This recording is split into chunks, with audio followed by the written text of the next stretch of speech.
thank you all for being here on a special day for the Texas Rangers organization as we introduce our newest manager, Skip Schumaker. Over the past year, we've had the unique opportunity as we brought Skip into the organization as a senior advisor to really develop a relationship with Skip, to have baseball discussions throughout the year, to learn, to grow, and really philosophically understand how we view the game and how we view success. And throughout those conversations, it became very evident to us that Skip is the perfect person to lead us forward. He has tremendous standards. He's got the same belief and alignment in terms of culture. He has an infectious energy and personality and care for people, and a great way about him in terms of communicating that we really have full confidence that he's the perfect person to help us move forward and strive for our next World Series championship. So it really is a great pleasure to not only work with Skip for this last year, but now to partner with him and Ross as we move forward into what we hope is going to be our pursuit of the next World Series championship. So with that, it's a great honor and to introduce Skip and welcome him and his family, his wife Lindsay, his son Brody, and his daughter Presley to the Texas Rangers organization. Skip, welcome.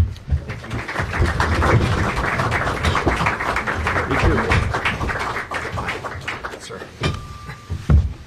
I'll take that.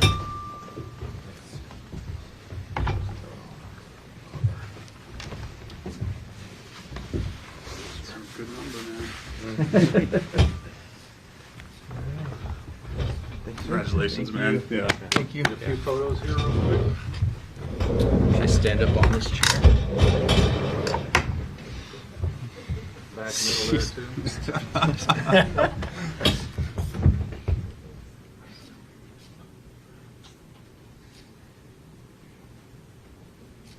Everybody good? All right. All right. Looks good on you guys. All right, for the Q&A, just so Skip can familiarize himself with the local media, if you could just say your name and affiliation when you ask a question, please. Start off with Jeff. Skip, Jeff Wilson with BLS. What about this job was so attractive to accept the offer to be manager? Yeah, well, first I want to thank our owner, Ray, and obviously our president, CY, and GM, Ross, for giving me this incredible opportunity to lead this franchise for at least the next 4 years. And CY hit it. I mean, the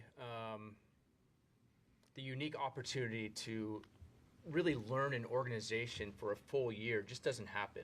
I quickly learned the passion CY has for winning and and doing whatever he can to make this a first-class organization. The alignment is real. Our core values and what we expect every single day, and making winning the most important part of our day, is exactly who I am and what my family is about. And I believe in a winning culture, and this is everywhere you walk around, every single department is about winning, and winning culture to me is about elite communication. I've said it before, like we are going to be the best at communicating from front office all the way down to the clubhouse staff and training staff.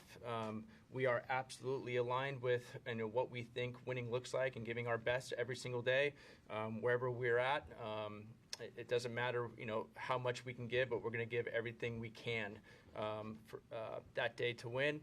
Our preparation is going to be as good as anybody's because we just believe in what it takes as far as players, staff, front office, R&D. Giving our players the best chance to win and to execute that day. So. I know it's a lot right there of like what makes it attractive, but not every organization wants to win or is ready to win a championship every day. And the players that we have, and the front office that we have, the staff that we have, it made it easily the most attractive place to be. Skip, Evan Grant with the Dallas Morning News. I am really interested in the whole dynamic of this unique opportunity that you had in the past year. And you talked about your relationship with CY. The little bit that I think I know about you suggests that preparation is key to you taking a job, but I want to know what you learned. What did you learn over the past year about the whole organization? Well, CY provided me a great opportunity to be home with my family, which was great. My wife, Lindsay, daughter, Presley, and son, Brody, which you don't get a chance to kind of reset, during your baseball life and your journey. So I'm very grateful for that. I got to learn from a Hall of Fame manager. He allowed me in and learn his processes and what he thought winning looked like. And you don't get that opportunity as a young manager every day. And then, sitting in the suite or via text message if they're on the road with Ross and CY, the senior advisors, and Michael Young and Nick Hundley and Ian Kinsler, just bouncing ideas back and forth, talking with Pipe daily and trying to figure out exactly, what he sees and, how he's trying to get, players better every single day. You just don't get that opportunity in my seat, just to learn every single department and how it works and how we can push back and make things better. So I'm very grateful for that. It just doesn't really happen. Usually you get an interview or two during this process and you're trying to figure out if it's just the right place for you. Immediately, I knew that we aligned and what we think, like I said, winning looks like, and the details and the standards and the core values, all of that is who I am and what we are. And so it was I'm very grateful for that whole year of watching how this thing works. Skip Kennedy, Landry, MLB.com. I mean, now a year removed from your time in Miami, what do you reflect most, I guess, upon that experience and what you did well, what you could have done better, and things like that? Yeah, you always try to grow from every experience, whether it was year one, year two, different rosters, different front offices, and the last thing that I ever wanted to be was 1 foot in, 1 foot out of anything, even though I had an idea of where that was going to end up. But I got to learn how different front offices think, how they acquire players, how they try to get players better, learning how different minor league systems are run. So I was very grateful for in the first regime in Miami and the second regime in Miami, because they were both different on how they thought. And I'm very grateful, even though it didn't end like we wanted it to end, obviously, the second year. They treated me really well, and my family well, and I can take some of those experiences, hopefully, and try to make this place as good as it can be. Skip, Stephen Hawkins with the Associated Press. You talk about getting to know the organization, and I know Jake Berger played for you in Miami, but how much of a relationship or how much have you gotten to know the players that are here in this clubhouse? Yeah, I try to navigate that as carefully as I could. It's a tricky spot because you respect the staff so much, and the last thing that I wanted to be was this helicopter coach where I was just dropping hot takes and then why don't you just do this and then leave and go see my family for a week, and that I don't feel like that was the play at all. But you are in constant communication with certain players that you had before. Obviously Jake was one of those. My wife is friends with his wife, and so just trying to keep him motivated, and if there was something that was going on, you're just trying to encourage the whole time. But the last thing I was going to do is try to tell him, hey, why don't you try to do this, while there's a really good coaching staff that's grinding with him throughout the year. But I am looking forward to being with him for 162 this year. And I'm assuming that when you took this position with the Rangers, that your hope was to get back in managing one day, and clearly everybody knew Bochy wasn't going to be here forever. At what point did you realize this was probably going to be a good opportunity, that you would have this chance to be sitting where you are right now today? Yeah, it's funny. I've said this before, and my wife's going to be sick of hearing this, but I'm not very good at sitting home. So I have problems. Like, I need something to do every single day, and she told me right when I retired, like, I'm not your hobby, and so like figure it out. And so and that's the truth. And as much as we love each other, like, she knows, like, hey, when's your next road trip? So I never knew, like, when you're playing, you don't at least I didn't set out like, oh, my next step is going to be managing one day. Like I was just in the moment, trying to survive as a player in the major league level, doing everything I could to help a team win as a player. And then I wanted to know what my next step was, started coaching in San Diego, didn't know exactly what route I was going to go, ended up just falling in love, with the game on that side of things. And I just had this passion of teaching, I am very consistent and disciplined. And so when I come in after, that's how I try to manage, and have a consistency and discipline, behind it. After a win, celebrate the win. If we lose, it's still enjoyable coming to the park and trying to fix what happened. And that's going to be the hallmark and kind of what I'm trying to accomplish every single day. But to say that, I thought about managing in 2016 is just not true. It just kind of the progression, of like first base coach to bench coach to managing, and I just fell in love with managing and leading a major league team, and very grateful that I'm able to have an opportunity to do it again. Hey Skip, Sean McFarland with Dallas Morning News. When you look at this roster and the performance from last year, maybe the last 2 seasons, where are the areas of improvement that you think need to be hit on the most as you kind of move into the offseason in spring training? I mean, this is an extremely talented roster. I think developing a winning clubhouse culture is going to be the number one thing that's on my list this offseason, of just getting to know the players, trying to figure out exactly what motivates them and gets them going every single day, and starting, just like I said, building those relationships. What's missing? I mean, obviously we know about the injuries quite a bit. Every organization goes through that. But what can we do to figure out how to, get this thing going from day one in spring training is the goal. What's missing? I mean, every organization can look at, what happened, and that self-reflect. I think that's only natural. Being here a week out of the month, type thing, and overseeing, just watching on TV, I can't give you these hot takes right now. I just know that, for me, I'm starting fresh, and trying to build a staff around, these players that can focus on, winning the day, and that's the goal.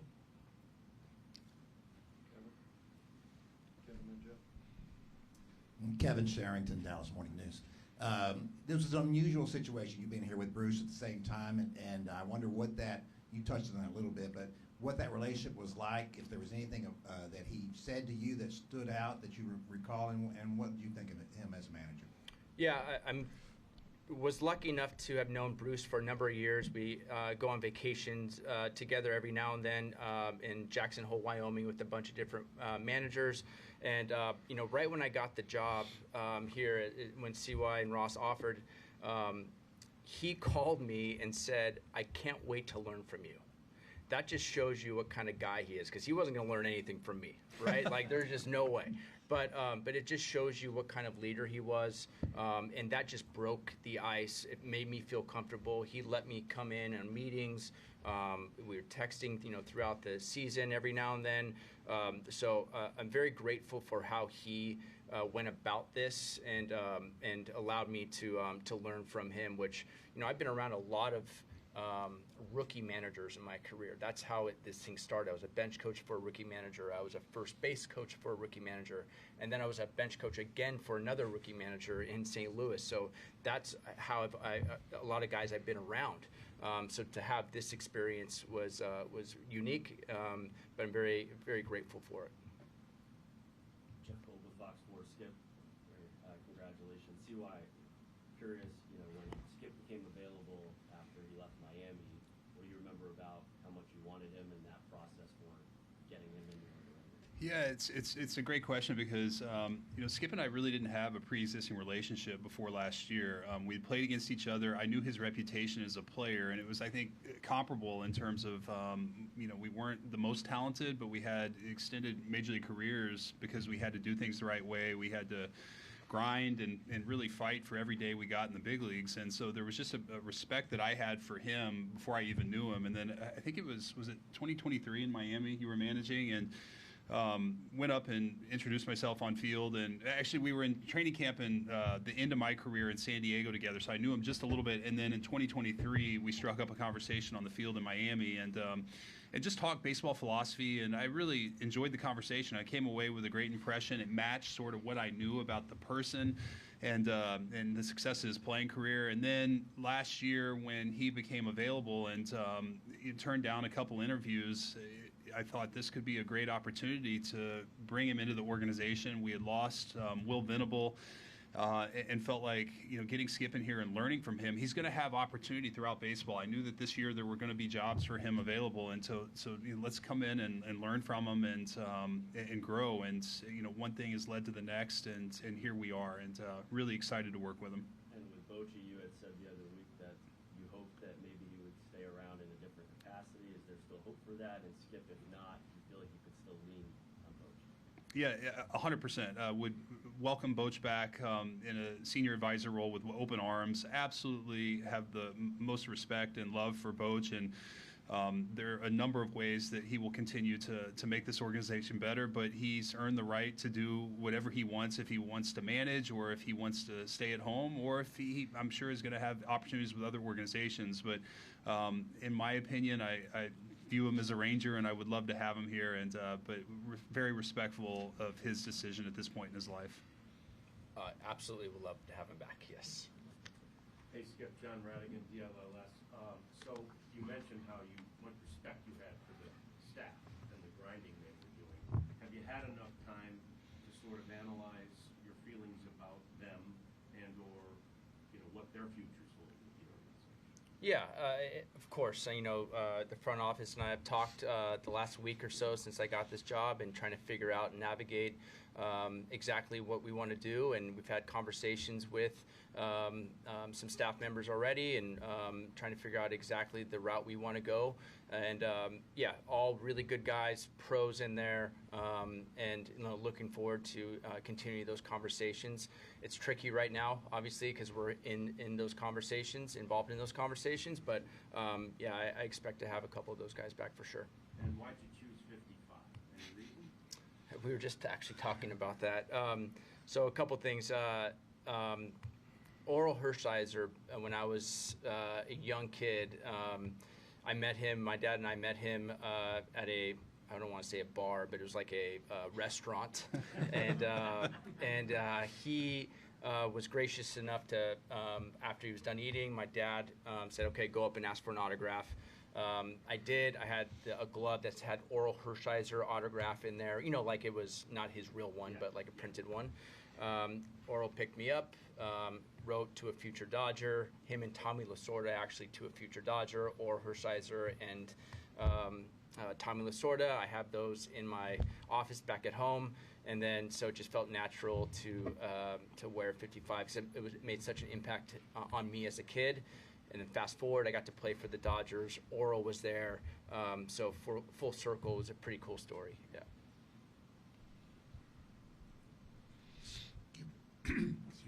Everybody that I've talked to talks about your ability to build relationships. Can you give a little insight into how you go about doing that with players and the value of that? Well, there's a number of ways to do it. I think it's a lot of it is organic conversations, stuff that you guys might not see behind the scenes, whether it's on the road, in the suite, over a coffee, walking around the outfield during batting practice, in the office. Hopefully it's not a lot of office time. That means we're in a bad spot. but I think it's a lot of organic conversation. Players want to know where they're at. I think that's the main thing. They take the guesswork out of it. They want to know where they're at, and if they're not happy with their playing time or whatever it is, then they want to know how they can get better.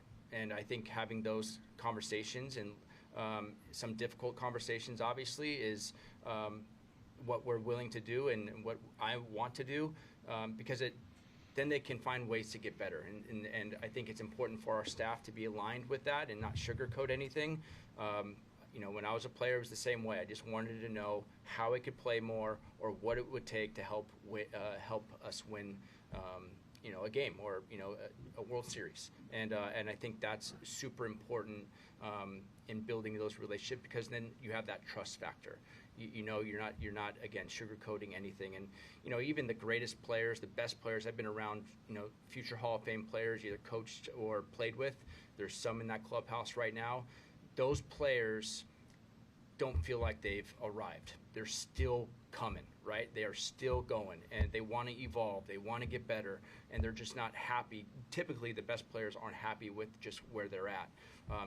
In fact, my least favorite phrase is, "This is just who they are." That's a lazy quote from a coach. So that is not what I want. That's not what I expect. And I think the players will know that coming from me and my staff. Ross, one quick question for you. Among the other things that you do, you oversee the minor league system, and Skip spent some time around the minor league organization, and I think that also has got real value in him becoming a manager here. What kind of input did you get from him about where the minor league system was, or what stood out for you about any input you got on the minor league system? Yeah, I mean, I think Skip's touched on this. Like, one of his greatest attributes is his ability to develop relationships with people. So connecting with, you know, various folks that we had in the minor leagues, and you know, being able to have baseball conversations with them, and you know, navigate some of that. We've had quite a bit of back and forth, and I think, you know, as much as anybody in this last year, you know, our conversations and our dialogue, I've learned a lot about the game of baseball and more about our organization. So I'm very grateful for that opportunity to have him, you know, be involved with some of our folks in player development and continue that forward now as our manager. Skip, Mac Engel, Fort Worth Star-Telegram. Looking at your resume, you played for and worked with a lot of really great managers, a lot of them. In your time, even before you took the job in Miami, who of the ones that you worked with or played for that made such an impression on you that you thought, that's a guy I'd like to play for, and tried to emulate it in your managerial role? Yeah, there's a couple people. Tony La Russa is obviously number one on the list. I asked him, you know, a few years ago, if I manage one day, what are the things that I have to think about, and kind of the non-negotiables. He said, when you make a move, trust your gut. Don't make a move to cover your butt. That was pretty good. The next one, and probably the most important one, is be really good at hiring. And I think that's what CY and Ross have done here, because every person I've met, you know, from clubhouse staff to, you know, everybody in the food room to training room, have all been first-class citizens and people. And you know, the work is the work, and we'll figure that out. But he's really good at hiring, and that's what I want to be, is a really good at hiring. And so that is obviously really, really important to me, is getting people around me that are like-minded and have the same type of values as I do. And then TJ Lasita is a traveling secretary in San Diego. So my point is, it doesn't matter, you know, what role you have in an organization. You can make a real impact on a coach, a player, or another staff member. So, and that's why I don't want anybody to just because of the title that you have doesn't mean you can't, you know, make a real impact here. Last thing, you know, when you were in Miami, I think from an outsider's perspective, there's a thought that the job you had in Miami is not like this job at all, even though it's managing a big league club. Are they the same jobs, or are they totally different? Well, it's the same job to me, because I don't sign up not to win. So that's what I plan on doing. I sign up to try to do whatever I can to get us into the postseason, and then make long runs into the postseason every single year. That is the role. That's what I think big leagues should look like. That's what I think all 30 teams should try to do. Luckily, I'm with one right now that has that same goal in mind, is to get into the postseason and make a run at it. So that was my goal there. It's my goal here, and that doesn't change. Hey, Skip, you were a National League guy your whole career before the DH. So as this offense evolves with the ballpark factors, are we going to be looking at a more small ball philosophy, or will that, you know, game situational hitting, something that you believe in? Yeah, I'm going to, you know, my focus is doing whatever we can to win today. Whatever the game tells you to do, that day is going to tell us what we need to do to win. Is it situational hitting? Listen, I love the 3-run home run. Like, that's my favorite thing. It makes my life a lot easier. However, it's really hard to hit.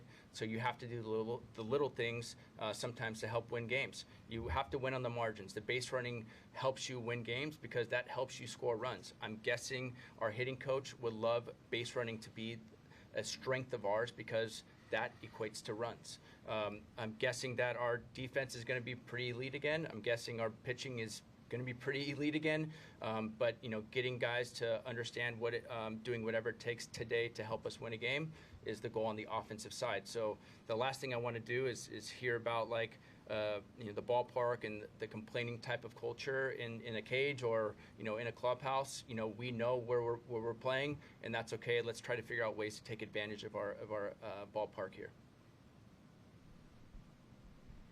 Skip, congratulations on the title. Thank you. Maddie Jones, DLLS. I was just curious. Jim Leland is known for coaching with this mantra of I treat everyone the same, but everyone different. Is there a phrase that you have that you go to managing?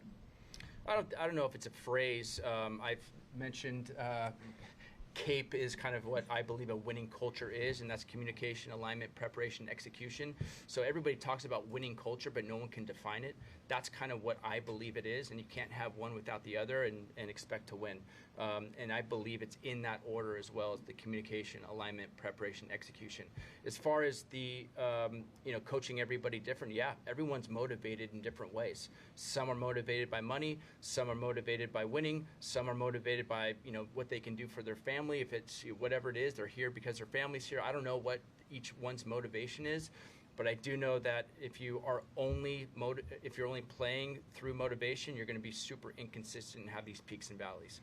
So we have to find ways to have guys that are completely disciplined, all in and on winning, and then try to find ways to motivate as well. Because if you have that combination, it's pretty deadly. So Leland was around our camp all the time because his friendship with Tony La Russa, which was very valuable for us as players to listen in on him on the bench during spring trainings.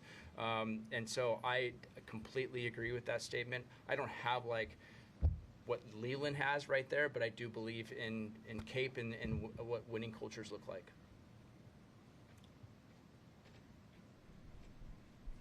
Hey Skip, you talked about culture. Going back to that first year in Miami, you're taking over a team that had just lost 93 games, 15-game turnaround. You make the playoffs. What was the culture you found, and what were the keys to creating a winning culture that quickly? It started in the off season, talking with guys, taking guys out to dinner, face-to-face time, figure out what went wrong so we could try to fix it the best we can. Finding out who the leaders were in that clubhouse and what made guys around them, how are they going to make guys around them better, was the key. And getting a really good staff that was aligned with our message day in and day out. So unfortunately, there was some movement on the staff. We wanted to get guys that know what winning looks like around me. So the alignment was exactly what COI was talking about. The same from front office to manager throughout the staff. I think first of all we had some good players. That's number one. And I think I'm very grateful that we have a lot of good players here. But just trying to see what we can do better in our processes in Miami was the key. Whether it was the R&D department and how it was relayed to the players, whether it was our hitting coach and how the information was relayed to the players. But it was all figuring out the inner workings and trying to figure out what information was beneficial to the player and then what motivated the player like we just talked about. We had some unique personalities over there in Miami, but again, I keep going back to the winning. As long as their common goal when they walked into the clubhouse was how we're going to get better and how we're going to win today, I was good with it. But keeping that mantra was the key. Hey, Skip, going back to the offense, from your standpoint, what is a manager's role and how do you talk about offensive philosophy or whatever, how does a manager go about implementing that to a team? What does that look like on your end in terms of getting that message to players and having it turn out on the field? Yeah, well, it's talking with the hitting coach and trying to figure out making sure that we're aligned with what we think when you're facing an ace that day, or if you're facing the number 5 starter that day, or a call up. I mean, everything is different, but having a real identity and not just have individuals, throughout the team or the lineup, but having a real identity of like, this is what we're doing today to beat that team or that starter is really the goal. Obviously, individual performances matter, right? Like Corey Seager is a pretty good player. I think he's going to probably put up some insane numbers and be our aircraft carrier. But there's other guys around him that need to throughout the lineup we have all kinds of really good, talented players. But we all need to be pulling on the same rope, and the direction of the offense is, what we're trying to figure out this offseason through front office and talking with staff and players. And I think everybody is frustrated, in my conversations, with the players so far this offseason, and looking forward to finding out what our real identity is as an offensive team. Take a couple more, Mac, and then Jared. Skip, looking over your playing career, you do have.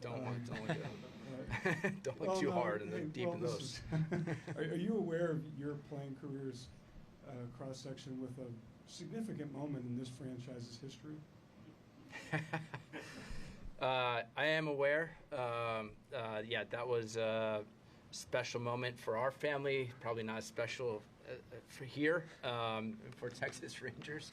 Sorry, Ross. I'm very aware. I let Michael Young know and Kinsler know quite often about Game 6. I don't think that I'm available. I don't think I can say that anymore, though, now that I'm a Texas Ranger. So I understand that I have to switch my mind and not wear him out too much about that anymore, now that I'm on this side. Mac, Rich gave him specific instruction not to bring that up today, so thank you for breaking the ice. Yeah. Skip, Jared Sandler, Ranger Sports Network. What is your relationship with Michael Young meant to you, and how has he impacted you and just, I guess, helping you ease into this organization last year? Well, obviously everyone here knows who Michael Young is as a person, family man, incredible player, Hall of Fame Ranger. But the person and teammate that he was to me in 2013 when I was with the Dodgers, when he got traded over there, impacted me in more ways than he understands. He went to Santa Barbara. I went to Santa Barbara, UC Santa Barbara, and we had an alumni game. And I was on. He probably doesn't. There's no way he remembers this. But I was on second base as a base runner. He was playing shortstop as an alum, and obviously at that time he was like Michael Young, the all-star, like the dude. And he said to me, "Hey, I've heard that a lot of scouts are talking to you as a pitcher, like drafted as a pitcher." I was like, "Yeah, but there's no way I'm 5'10", like it's just not going to work." And he's like, "Well, in this game, you either prove people right or prove people wrong." And then he just went back to his position. And I was like, okay, no one's ever told me that before. And I've used that for throughout my career as a player and as a coach. And I've used that, again, quite often lately even. But Mike is, we make fun of each other. I have like a 9 a.m. call, it feels like every single day, with Mike Young. I think I talked to him more than my wife about, the game and strategy and what I would do here and what I do there. We talked about our kids. So Mike means a lot to me, not just for, part of this group of, helping me become a manager here, but just as a family man, I'll be friends with him forever. What happened with the pitching? Exactly what we thought would happen. Yeah, it wasn't very good. Yeah. And then Ross and CY, being around Skip this last year, CY, I know you mentioned when you met him and talked to him in Miami, but just getting to talk baseball with him about this team, what are some of the things that stood out to you guys that really jumped out philosophically, or just in the communication and the day-to-day correspondence you guys have? Yeah, Jared, there's so much, and I think one of the themes of what we've talked about today is really, this role that Skip and Michael and Ian and Nick Hundley have all played, and Dayton Moore have all played in helping us and advising us, and at times keeping us sane. And just the connection that this group has, and how influential, and how we all see the game the same way, how we understand things that Skip has touched on today, from communication, preparation, alignment, execution, all these things that Skip has touched on. I mean, there's such an alignment is the right word, and it gives me great confidence that moving forward, we're going to be able to give our players the very best, because that's what they deserve. We want players coming here with a goal of winning championships, and I have full confidence that with Skip, the staff that we put around him, the front office, and what we can do to support Skip and his staff, and in turn our players, that we will give them the opportunity to realize those dreams. And that's ultimately what it's been for me, and it's been just a real joy, being on a text message thread with these guys over the past year plus, and one, just seeing them make fun of each other. It's so comical and entertaining, but secondly, to hear the real baseball discussions, and how the philosophy comes out. And I'm just so excited to work with Skip and to continue to have these relationships with Nick, Michael, Ian, Dayton, and others, much less everybody else in our organization who influences what we're about. And I don't want to speak for Ross, but Ross, I know you have your own thoughts too. No, I mean, I think that was very well said. Just to piggyback on some of that, one of my observations over the course of the year, as we watch 162 games, inevitably things are going to come up. And I basically got to the point about a quarter or halfway through the year that Skip was going to say exactly what I was thinking. So when you talk about alignment, just the back and forth, the way that we see the game, our standards, our expectations, it crystallized pretty early on in the process. And in many ways he would see things that I wouldn't, and challenge me to see the game in a different way. So just having that time with him throughout the course of the year, I think really sharpened the way that I see the game, and I'm looking forward to continue that in the future.